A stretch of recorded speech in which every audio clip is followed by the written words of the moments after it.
last stanza what it is saying. I shall be telling this with a sigh, somewhere ages and ages hence. Two roads diverged in a wood, and I took the one less travelled by, and that has made all the differences. Sigh means deep breath, ठीक है, और hence यहाँ बताया गया है in the future. सो यहाँ poet कह रहे हैं कि फ्यूचर में वो एक डीप ब्रेथ लेंगे, that he will take a deep breath. I shall be telling this with a sigh means एक वो डीप ब्रेथ लेंगे and then say that once upon a time वो एक ऐसे पॉइंट पे अपनी लाइफ में पहुँचे थे, वहाँ पर दो ऑप्शंस थे उनके लिए. And he travelled on that road which have been travelled upon by lesser number of people.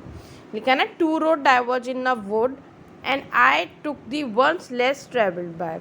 So he saying कि he says in that in future कि वो एक deep breath लेंगे और फिर once upon a time somewhere ages and ages hence means once upon a time जब वो एक सच्चा पॉइंट पे पहुँचेंगे लाइफ में, तो वो बोल रहे हैं यहाँ पे that there were two options. Two road diverge in a wood means उनके लिए दो options थे and he has travelled to the lesser one, to the one less travelled by, ठीक है, which had been travelled upon by lesser number of people. उन्होंने वो road opt की, वो रोड चुनी जिस पे बहुत कम लोग चलते थे.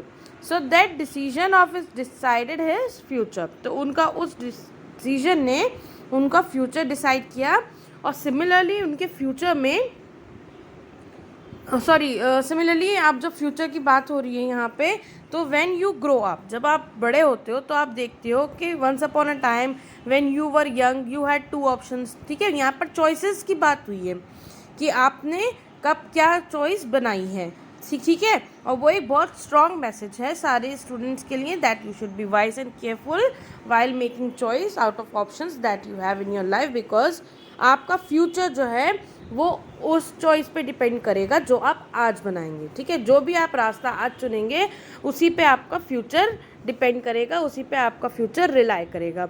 So this is very important message that has made all the differences, यानी कि जो उन्होंने उस टाइम पे रास्ता चुना था उससे ही उनका फ्यूचर बना और सारे डिफरेंसेस जो भी हुए वो उस रास्ते पे चलने की बाद हुए, क्योंकि उनके चॉइसेस का बाद में पता चला था कि इस रास्ते पे क्या चॉइस है, इस रास्ते पर उन्हें क्या मिलेगा. सो उनको चॉइस जो थी पहले से बनानी थी, या मीन्स कोई भी दो रास्तों पे तो चल नहीं सकता, कहीं ना कहीं आपको कुछ ना कुछ तो सेक्रीफाइस करना ही होता है, ठीक है. सो इसलिए यहाँ पर बताया गया है कि हमें जो है बहुत फोकस रहना चाहिए और हमें हमारे ऑप्शंस बिल्कुल क्लियर रखने चाहिए, ताकि हम जब भी अपने लाइफ में कोई ऑप्शंस चुनते हैं तो उसी पे हमारा फ्यूचर डिपेंड करता है, सारी चॉइसेस पे डिपेंड करता है जो कि हम आज अपनी चॉइस अपना ऑप्शंस ऑप्ट करते हैं, ठीक है.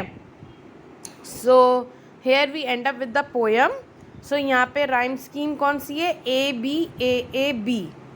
देखो आप इसमें rhyme scheme, yellow would and stood ए, ठीक है, और कुड बी, तो ये ए हो गया, और बोथ और ग्रोथ ये बी हो गया. So A B A B, clear. So ऐसे हमने इसकी राइम स्कीम ऑप्ट करी है, ठीक है. हमने देखा था लास्ट के वर्ड्स को, मैंने बोला था आप चेक करोगे उसकी राइमिंग को, जैसे ये वुड है, स्टूड है, कुड है. सो इसको हम ए मार्क कर लेंगे, और बोथ और ग्रोथ ये जब हम इसको प्रोनाउंस कर रहे हैं तो इसमें राइमिंग स्कीम BOTH, बोथ और ग्रोथ, ठीक है, इसकी सिमिलर सुनाई दे रही है. सो ये हो गया B. So A B A B, clear. Same like fair, clear, where, there and then same. So यहाँ पे फेयर, वेयर और देयर ये सिमिलर है, और क्लेम और सेम ये सुनने में सिमिलर है. सो क्या हो जाएगा इसका भी ए बी ए बी, ठीक है. तो यहाँ पे राइम स्कीम कौन सी है, ए बी ए बी. और यहाँ पे रिपीटेशंस हुए हैं लाइन नंबर 2 में, 3 में और 4 में. At the beginning of the lines you see, clear. Alteration हुआ है कौन सी साउंड का, डब्लू, ठीक है. वांटेड, वेयर, सो डब्लू का यहाँ पे रिपीटेशन हुआ है, अंडरस्टूड.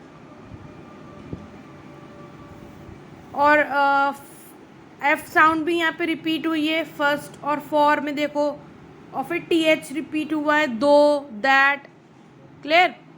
सो यहाँ पे ऑल्टरेशन भी यहाँ पर हुआ है, clear. So I hope that you all have understood the poem. So once again for you all, मैं इसका आपको एक समरी देना चाहती हूँ इस पोएम की। It's a short poem, I just want to give you a summary in that way, so you please try to understand this, क्योंकि बहुत ईजी पोएम है। सो यहाँ पर द रोड नॉट टेकन जो है ये रॉबर्ट फ्रॉस्ट ने लिखी है। इस पोएम में हमने क्या पढ़ा कि एक दिन जब poet he was walking through a yellow forest, so वो एक ऐसे स्पॉट पर आते हैं जहाँ पर दो रोड डिवाइडेड होती हैं दो अलग अलग डायरेक्शंस पे। सो वो पहले रुकते हैं और फिर वो उन दोनों रोड्स को देखते हैं। सो वो दोनों रोड इक्वली अट्रैक्टिव दिखाई देती हैं, ठीक है, और उनके लिए बहुत डिफिकल्ट होता है डिसाइड करना कि कौन सी रोड वो चुने, ठीक है। So one of the road was more grassy, ठीक है, और obviously few people had walked on that road, so he decided to take this road. So he thought that he would walk the other road some other day, but it was impossible ever to return to that road. Now he thinks of that road wistfully and he wondered that he would have happened if he had taken that road. Because इसमें clear message था कि when he was walking down the road and then he reached to the point he could ever walk over on those paths, ठीक है, that took time to choose the right path. So उन्होंने proper तरीके से उसको inspect किया और फिर उसके बाद डिसाइड किया कि वो कौन सा बेटर ऑप्शन चुनते हैं, and then choose to the one option which seem less walked over, जिसको बहुत कम चुना गया था चलने के लिए, ठीक है, उस रास्ते को चुना जहाँ पे बहुत कम लोग जाते थे. So he kept the other one for some other day, कि कभी होगा, कभी चांस मिलेगा तो then he would walk over. So he would go further on the chosen path and not get a chance to go back on it. As he walked on the chosen path, उनको realize हुआ कि both the paths were similar and he felt that his future depended on the choice that he had made. Okay, so here we end up with the poem. I hope this one is clear to you all. Please go through the poem.